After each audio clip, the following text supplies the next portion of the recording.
3 months after Carter had begun excavating the antechamber, the sealed wall beyond the guardian statues was broken down and King Tut's burial chamber opened. However, it was almost a full year later that Carter actually stepped into the burial chamber for the first time. In an interesting note, Carter's financier Lord Carnarvon never made it into the tomb he paid Carter to discover. In the year between the tomb's discovery and the entrance into the burial chamber, Carnarvon died of an infected mosquito bite, giving birth to the famous legend of the Curse of the Pharaohs. Compared to the crowded rooms before it, King Tut's burial chamber was almost empty. The entire chamber wall was covered by 4 gilded wooden shrines which surrounded the king's sarcophagus. However, the burial chamber held the 3 most important treasures of the whole tomb: his coffin, his burial mask, and finally his mummy. 2 more years of hard excavation work passed between the entrance to the burial chamber and the opening of Tut's coffin. But before we open the boy pharaoh's tomb along with Carter, there's one final room to explore: the treasury. Just inside the entrance to the treasury room was a statue of the jackal-headed god Anubis, who stood guard over the departed pharaoh in his tomb. The items watched over by Anubis varied from the beautiful to the surprising and even a little creepy. In one part of the room sat a pile of 14 small wooden boats which were meant for use by the pharaoh in the afterlife as he floated through 12 hours of darkness in a journey that allowed the sun to rise again. In another part of the room was a carved wooden shrine gilded in gold that contained 4 canopic jars made of alabaster and carved to look like the pharaoh. These jars contained a tiny coffinette that held the pharaoh's organs. Another one of the most interesting items in the treasury was not covered in gold or jewels. This was a small, undecorated wooden box inside which 2 small gilded coffins lay side by side. These coffins held the mummified remains of King Tut's 2 stillborn daughters. Though even the smallest items found in Tut's tomb might have been the discovery of a lifetime for many archaeologists, nothing compared to what Howard Carter found inside the pharaoh's coffin.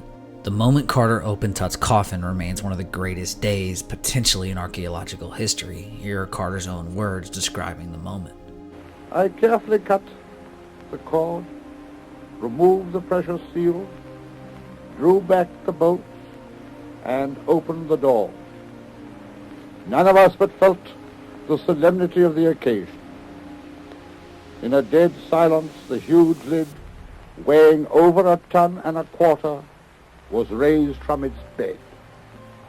Light shone into the sarcophagus, but how disappointing. The contents were completely covered by linen shrouds. But as the last shroud was rolled back, a gasp of wonderment escaped our lips. So gorgeous was the sight that met our eyes. A golden effigy of the young king of magnificent workmanship filled the whole of the interior.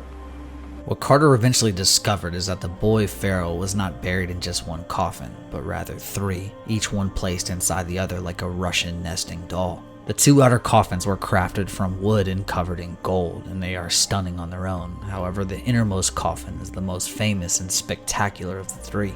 It was shaped in a human image much like the first 2 and made of solid gold.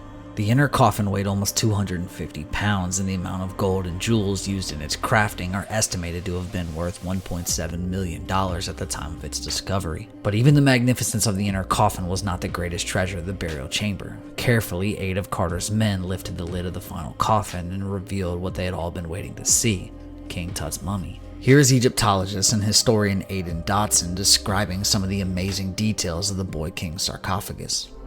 There is this amazing helmet mask of solid gold inlaid with glass.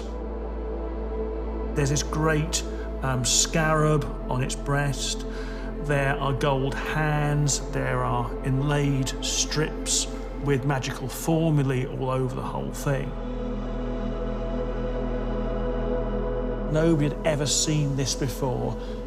A pharaoh laid exactly as he had been by the priests 3,500 years ago.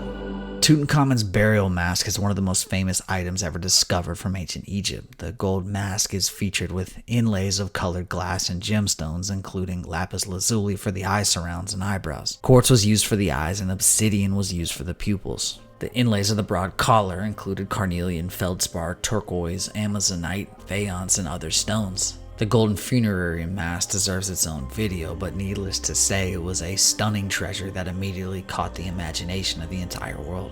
The The boy pharaoh, King Tutankhamun, was certainly not Egypt's greatest or most powerful pharaoh. His early death at the age of only 19 left him barely a footnote in history for 3,000 years. On the day his tomb was sealed so many centuries ago, surely no one in Egypt would have guessed the fame he would eventually hold across the entire world. But because of the discovery and excavation work of Howard Carter, the mysteries that once lay buried with the ancient king are now open for all the world to see. We can now look at the treasures of the boy king's tomb and step back into the past, if not for just a moment, looking firsthand at the beliefs, values, and rituals of a civilization long gone.